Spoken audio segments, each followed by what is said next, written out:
Today I'm going to a launch party! So Cindy Pon is having a party at Mysterious Galaxy to celebrate her new book, Want!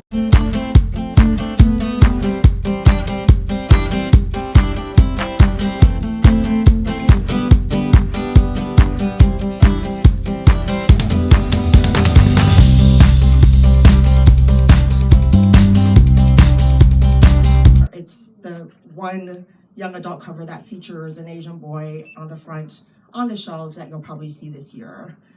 There wasn't one last year. There might not be one next year. So I'm super proud of this.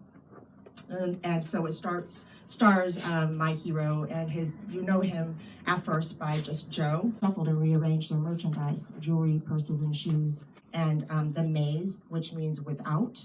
And so a kind of Easter egg is that when the first story came out, I had written it, yo is to have, and yao is to want.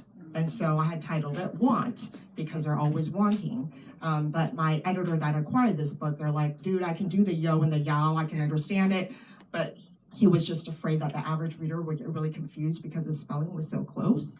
And so I changed it to may, which means without, which I love as well, but I don't want without on here, it's want. So that's like a little bit of an Easter egg as to the title. It's kind of, you always have to think about what you're putting in there and how you know, your choices. And so those are the only Chinese words that are actually italicized in the book is may and yo, and only because yo is spelled Y-O-U, and I just thought it was too confusing to not flag it because you would just read it as English you, and so that's the only reason that I do italicize, because otherwise the book is supposed to be in Mandarin. And also the tech, because when I wrote it, I had created something called a Vox that they wear on their wrist like a watch, and guess what? That was before they had the Apple Watch. And so here I was, you know, when I in the scenes, they were tapping out little responses like, and I said, what am I doing? Because now, if anything, I love doing the diction, you know, for the text, and it's really easy. And so I had to change that in the book so it didn't feel super dated.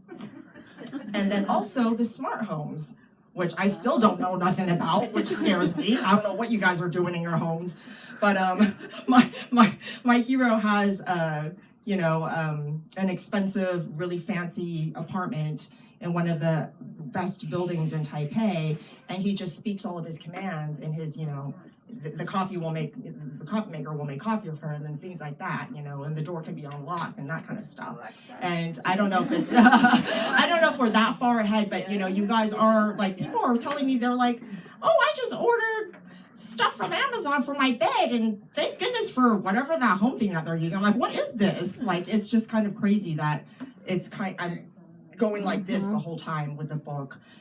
It's kind of crazy. I had a throwaway line in the very first chapter about goldfish that you can win, you know, to play, you're just trying to win a prize, and the goldfish were engineered to glow in the dark. And I literally read an article that they're like, the first engineer to glow in the dark fish, you know, was at the exhibit in Taiwan. And I said, what? What is this? Like, I couldn't even believe it. Like, I couldn't even keep up. And the fact that I fight for Chinese or Asian faces on my covers, by default, I'm political. Like, you see me on stage, and I am a statement just because of who I am and what I write. And so, you know, balls out. I went all the way with this one, and I really enjoy it. They're in their 20s, and fabulous reader, and I got them an arc early, and they were like tweeting me my Chinese mistakes because their Mandarin was better than me. And I was like, oh crap, are you serious? Because they're like, oh, well, on page 32, this is misspelled. And so, you know, and then I just felt so terrible. And I said, I can't believe it. Like, one of them was that somebody else did it. Like, somehow it got changed through multiple edits. And then one of them was just, I never looked at them again because I thought from the short story that they were correct and I wasn't going to look at it. You know, and then they just basically hashtag diaspora problems, which is true because I am an immigrant, and I've realized that all of my stories are Asian American.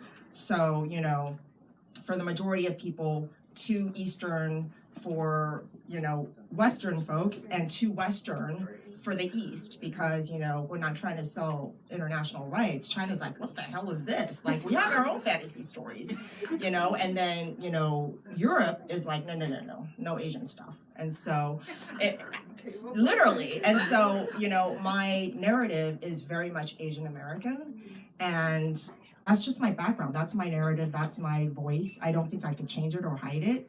And so even if I wanted to write it in Mandarin, I wouldn't be able to, you know? And so it's just, so I have a lot of, you know, Asian American kids that read this, or Chinese American, they're like, this is so cool, because this is, you know, the kind of Chinglish that goes on is exactly what I grew up on, which is a mingling of, you know, all of the words, yeah, and cultures. So thank you.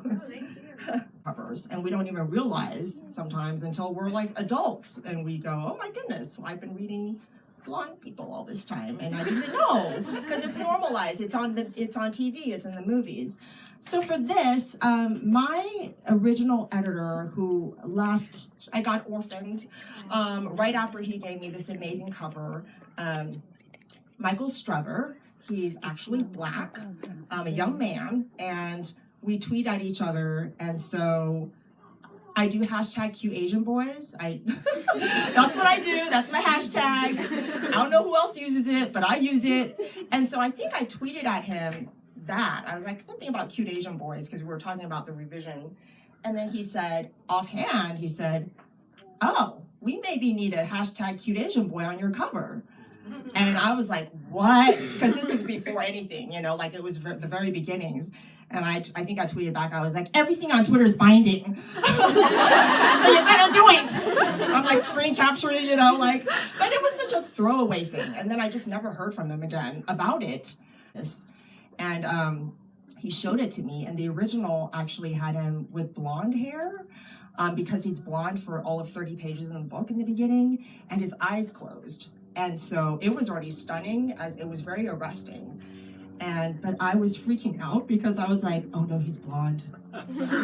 Oh no, because Marie Lou's Day is blonde, and nobody knows he's Asian. Some people do, but a lot of them don't.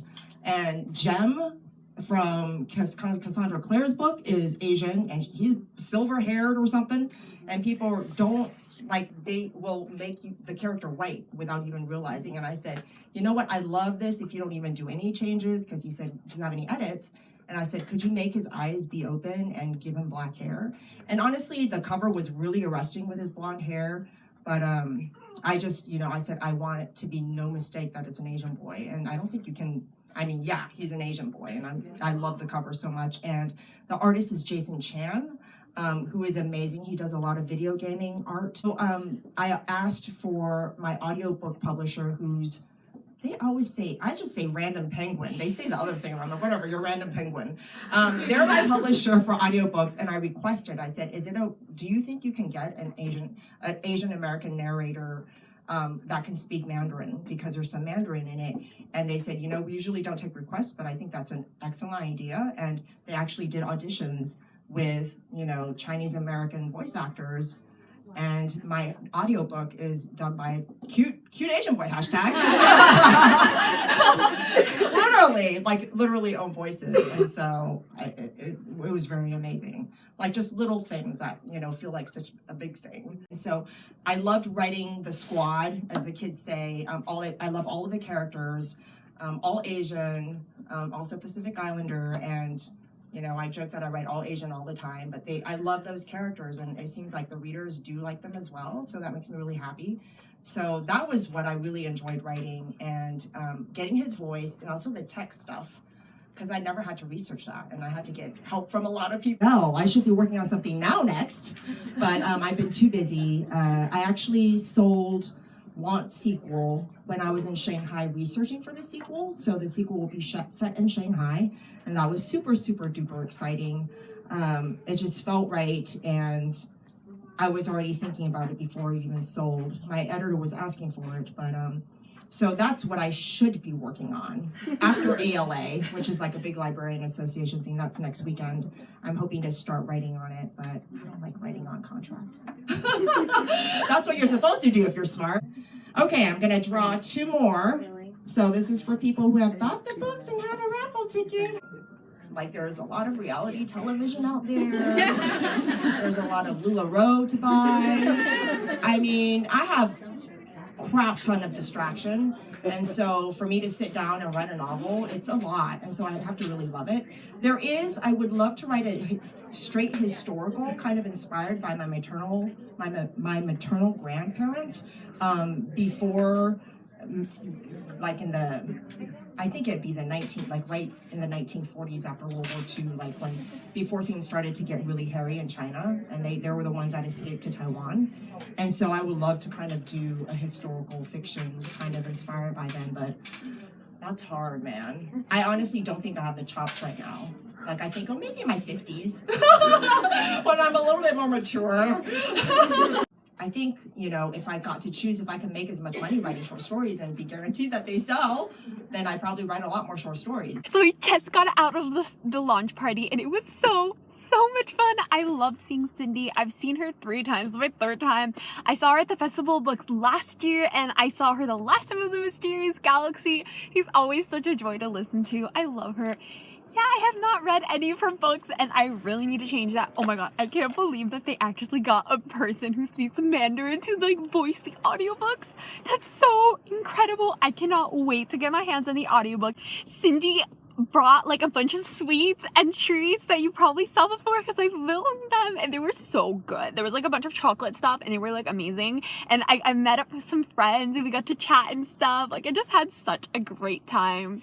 I can't believe that Want is the first book with an Asian boy on the cover. What? But it makes me so happy how incredibly diverse Want is. I didn't stay for the signing, so I actually got out of there pretty quick. But anyways, that's all for this video. I hope you enjoyed. Comment down below what your favorite diverse book is and what you thought of this video. Au revoir!